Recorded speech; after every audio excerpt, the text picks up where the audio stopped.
Very few people in their lifetime will visit their heaven on earth. Today, I've gotten to do that.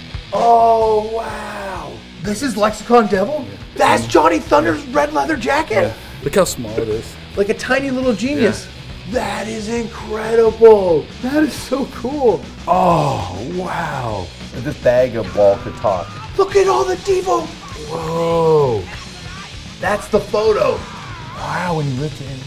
That's the one he wears in Rude Boy? Oh, shit. Oh, wow. It's like I'm running out of superlatives to kind of like freak out with, because it's just like, I'm just like, just get a headache. It's not a headache, it's like a joy ache. Yeah. Bryan Turcotte has written 2 of my favorite books of all time and has assembled the greatest archive of punk culture that I've ever seen. You're too kind. No, dude, this is ridiculous. I think few people's collections speak more directly to my specific area of interest than yours. What was the first time you kind of were, I guess exposed to outsider culture in kind of the West Coast? I'm in school and I'm a skateboarder and I'm listening to The Clash, and I don't consider myself a punk, but I guess by definition I am to everybody else. Mm-hmm. I'm a weirdo. Mm-hmm. I mean, that's sort of how we felt back then, was just like, you're either a weirdo and you're into music, or you're a skateboarder, or you're like a jock or a normal guy.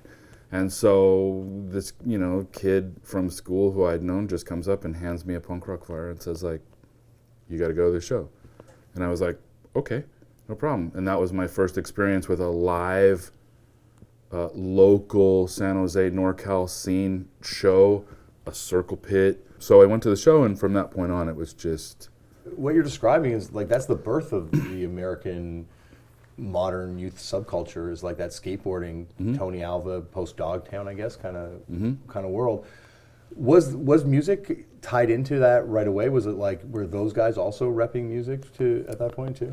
I think so. I mean, I think that we were really close to Winchester Skate Park, so it was back in the day when you could just sort of go, I'm out of here, and mom's like, don't get killed, and you just sort of go. So we would skate down to the skate park and hang out, and what would happen is, like, the good guys like Bob DeNike or Caballero would be skating, and you'd be watching because they were so good, and somebody'd have a boombox and just press play on a mixtape, and you'd be like hearing Black Flag and the Circle Jerks and all this stuff and go like, what's that? And so then you just get educated. But I think for me, skateboarding and music was hand in hand no matter what. I didn't know anybody that was serious about skating that didn't get into, at the very least, Devo. Even B-52s. I mean, that was really punk at the time. Like, what people don't understand, in like 1982, 83, 84, anything like that was just considered weird, which was lumped into punk, whether you liked it or not. So if you were listening to the B-52s, like, you're a freak. Yeah, like, it wasn't codified. You didn't have to, it wasn't like, I guess, clearly defined, like, these are the parameters. Yeah, there was no parameters. There was no skinheads versus punks or crusties. It was just, you're a weirdo, and then the label of a punker sort of came with that, which was fine with us, but it didn't define us. It wasn't like until maybe 87 where people were like, I'm gonna be a punker. Like, it just kind of it kind of just came with, you were into different stuff. Well, I guess that's like really, kind of the core of that early Los Angeles Danger House and early Slash kind of scene, is like all those bands are so radically different. Screamers, Weirdos, Germs, X, Fear. I mean, it was like so wildly different. Yeah. I mean, I can remember my mom just screaming at me saying, like, you're playing the same record over and over again and I can't stand it. And I was like, I've played 20 records.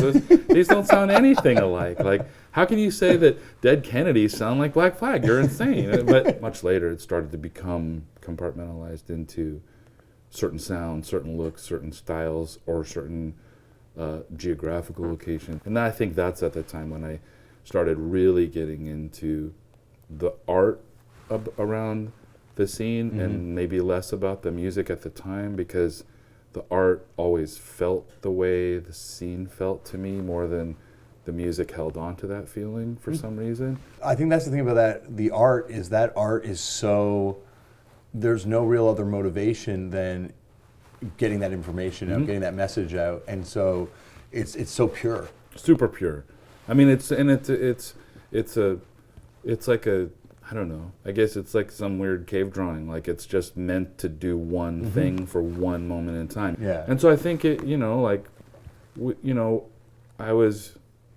I am old enough to have had to make my own punk rock T-shirts because you couldn't go buy that stuff. Yeah. So it would take forever, like taping it out and spray painting, and then you want 2 colors. Like you have to really be committed to making a change or doing something different because you're creating something. And I think that's what's so unique, at least in my lifetime. That scene took a lot of energy and compassion and conviction from kids, and there was no payout to be had, and oftentimes there wasn't for people. It just you just did it. Do you think it was because you understood how much effort was being put into this stuff that you were so early in placing a value on it and thinking that this stuff was worthy of cataloging? And like, when did you start cataloging? That's a good question. That's a great question. When I moved to LA when I was 18, outside of a guitar and my clothes, I had one box because I had this little tiny car that you couldn't even put anything in. So I literally was like clothes, a guitar, and a box. And it was my punk flyers and a stack of 7 inches. Like that's all I really cared about. Like I guess that would be childhood memory type stuff. Then I got the job at Slash and saw the history of LA and was like, holy shit, this is insane and beautiful, and that has a tremendous value artistically and culturally that I didn't think anyone was paying attention to. Yeah. I mean, we went to people and we're like, this is amazing and we want to do a book like this, and they were like, that'll never sell. Like no one cares about that. It was kind of like that was the birth of that era, like where people began to place value on this stuff or see this stuff as valuable and like be like, it was fleeting, and when it's gone, it's gone. And like, that was the era of the, people paying hundreds of dollars for flyers starting. Which is a strange thing. I feel guilty in some way because like I'm the guy who's like looking for flyers and loves them, and I trade, and I'm like, oh yeah, save me some flyers, and then the book comes out and I'm like, yay, and then there's Black Flag flyers for $250 or more, and I'm like, fuck. It sort of bothers me when people place that kind of value on them. Like I'm very conscious. I don't feel like flyers necessarily belong behind glass or in a setting that is like don't touch it, don't breathe on it. Like all my flyers are in stacks. You touch them, you use them. I will copy them and make a flyer for a new band, which I do all the time. Yeah, my Mickey Mantle is Keith Morris, so that's what I want. I want to touch that side of history, and that's it doesn't matter if it's damaged because that was what it was doing. That was the form and function of it back then. This is precious stuff. Like, a lot of people off their backs did this. Like it's important. Well, I think your books are incredible because they allow the story to be told by the people that made these flyers, and that really does tell the story of punk. And you don't have like, it's not, as you say, laid out like an encyclopedia, but there is a natural narrative that forms. I mean, I think that it was purposeful on my part, in that it felt punk to just sort of let it be, and also that I was just one dude in one little tiny scene. I mean, San Jose in 1985 is a blip on the radar in terms of the whole scene. So I was coming at it a little shy anyways, of like, I'm not sure where this stuff started or how it went. I would want to talk to you forever, just like this, but I also want to look through your archives. Yeah, no problem. Forever. So, can you show me around? Yeah, of course. Let's go upstairs. Yeah, let's go upstairs. Stairway to heaven. I love this stairway every day. It's like you just can't even gloss by the stuff on the walls on the way up. Like, look at this cramps. But my favorite stuff would be stuff like The this. Misfits. Like this at would be like my Max's. favorite stuff, just because look how thrashed it is, and it makes it that much better. If it was perfect, I probably wouldn't like it as much. This is the Ramones. They might have done some songs that changed the world, but like, there's a chance that they looked at this one to help select it. The Circle just Jerks on one. Yeah, that's the full Oh Skank Kid. wow, they got It's like it.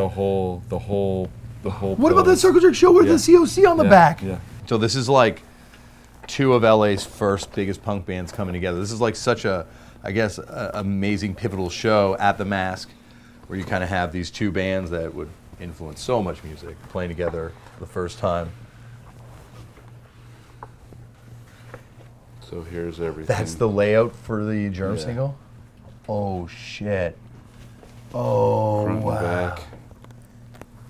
And the center sticker. Like the whole thing? Yeah. Like And then, everything? all three or all four Colors? They did all four, they did 4 colors of sleeves and 4 colors of center stickers, and they were all random. All Wow. mixed up differently. It just never ends, right? No, like it doesn't. It's just Like now we're at a point where people are like, everything's Yeah. collectible for Yeah. that period. To me, it just made me more excited than anything else, really. I mean, I didn't know if anyone would care about it, but I knew I did. I just surround myself by this stuff, and it just makes me pumped. I just get excited. yeah. Dude. Oh, Brian, this is amazing. Listen to that smashing